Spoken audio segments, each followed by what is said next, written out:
In the name of the Father, and the Son, and the Holy Spirit, and I pray your life will never be the same again. Israel is a religious pilgrim's paradise where you can immerse yourself, literally, in your beliefs. Praise the Lord!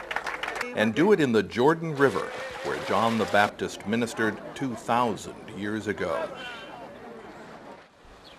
These days, the holy baptismal waters welcome few visitors.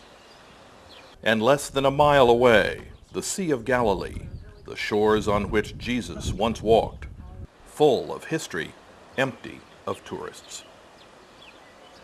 Israel used to be jammed with tourists, one of the most popular destinations in the world. It was a significant part of the country's economy, but more importantly, it was crucial for the many small businesses and merchants. And no wonder. This is home to some of the holiest sites in the world for 3 major religions. Peace is good. Conflict is very bad. Hello? Hani Tourism is a Palestinian businessman, a Christian, who runs one of the largest tour agencies in the West Bank, at least until the Intifada, or angry uprising, made fear and violence the new reality. And tourism just went up in the air.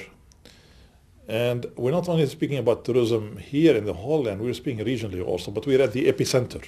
The biggest destruction is at the epicenter. The Palestinian tourism and the Israeli tourism suffered very badly. I mean, it's been nullified, as a matter of fact. There's no tourism now. Just gone. It's just gone. I mean, I would normally have in this time of the year maybe 100 groups a month. I was very happy to have a group of 10 or 11 that's still in town. They'll be leaving in about 2 days, of German group. And that's the only group I've got. And almost every month I'm having maybe one group of 10, 12 people. But that is nothing compared to what this country or my company would have handled. It's a grim situation. He's had to close 2 hotels. He's let go about 170 people.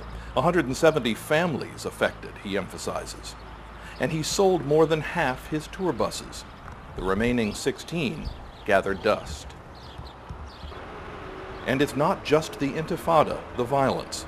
For Hani, it's also the continuing disenfranchisement of Palestinians. Tourism is called the peace industry.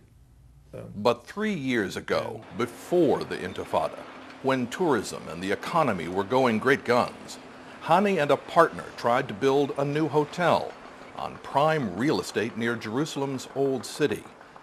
They still don't have the necessary permits, but 3 other Jewish-owned hotels have been built during that time.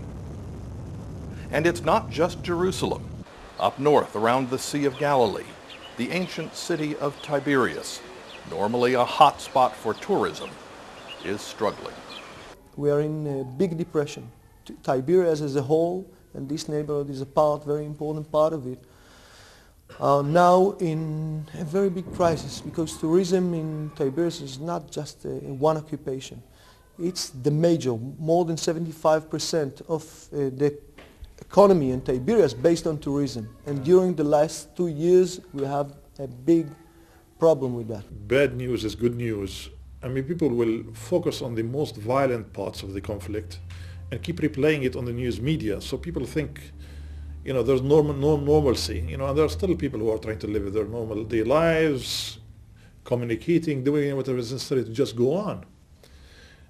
These images destroy tourism. There are some encouraging signs. The World Tourism Organization reports a sharp increase in tourism in the Middle East if you exclude Israel. And even in Israel, where tourism is down more than 60% in the last several years, Israeli tourism officials say visitors were up in April. For Hani Tourism, even a glimmer of hope bears watching and nurturing. Just the idea that both sides will start speaking peace, sending more positive images and more positive news out of this area would immediately bring back the Christian pilgrims and tourists back. And it will not take that long. So the talk of the roadmap for peace, starting a dialogue. Is very positive, but also things on the ground. It's not only that, it's a people are speaking on it as the President of the United States, as the American, as the European Union, as the United Nations speaking about but we must be locally discussing this roadmap. They must see living bodies, Israelis and Palestinians, talking roadmap. People will buy into it then. Are they now? Not yet. Why? I mean, I think I would say that both sides are too polarized nowadays.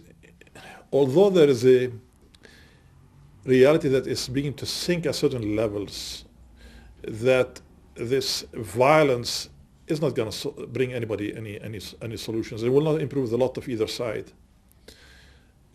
Still at the gut level, at the street level, I think there's a lot of anger and there's a lot of polarization that if something happens, it happens very quietly. But at a certain level, I think things are beginning to move and maybe to find if there is another way, a better way of political dialogue than what we've been exchanging. But quietly behind the scenes? Yeah, I would say very low-key, very quietly. People are feeling each other out, I think, much more feeling each other out than anything else right now. Next time, the other side of Hani Abudaya, the family man without a home. This is Phelps Hawkins for the Mideast News Service.